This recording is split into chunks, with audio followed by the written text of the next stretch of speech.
WGN Investigates first broke last night. We have new information on the man arrested with a rifle in his hotel room overlooking Chicago's lakefront the 4th of July. Investigative reporter Ben Bradley has more on why police are taking this case so seriously. July 4th, inside a 12th floor room of the W Hotel overlooking Chicago's lakefront, a maid spotted weapons and alerted police. This employee saw something by entering the room to clean it that likely prevented a tragedy from happening. So it's significant and very valuable, and we ought to, heap a lot of praise on that employee for being aware and letting us know so we could react quickly and potentially avoid a tragedy. 5 loaded magazines that he had perched up on the windowsill.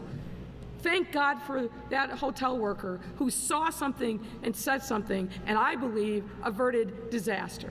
Police found a .308 caliber rifle, a high-powered scope, a semi-automatic handgun, as well as 5 rifle magazines that had been placed along a windowsill. The rifle did not have a visible serial number.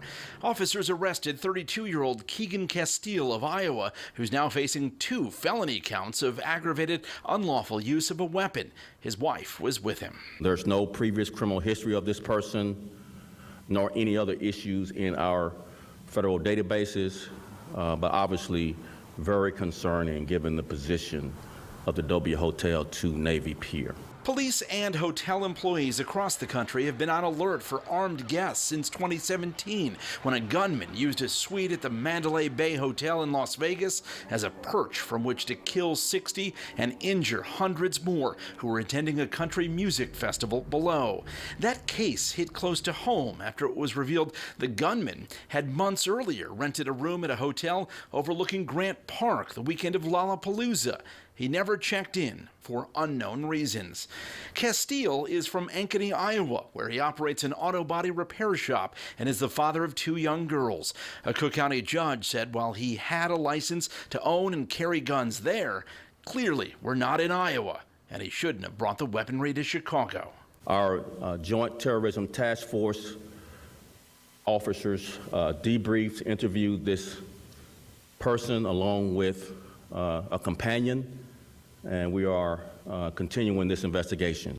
If police and prosecutors have information to suggest Castile had sinister motives, they haven't released it. A judge said he can go free if he posts $1,000 bond. He can return to Iowa, but has to come back to Chicago for all court hearings. In the meantime, police will keep the guns in their custody. Ben Bradley, WGN Investigates.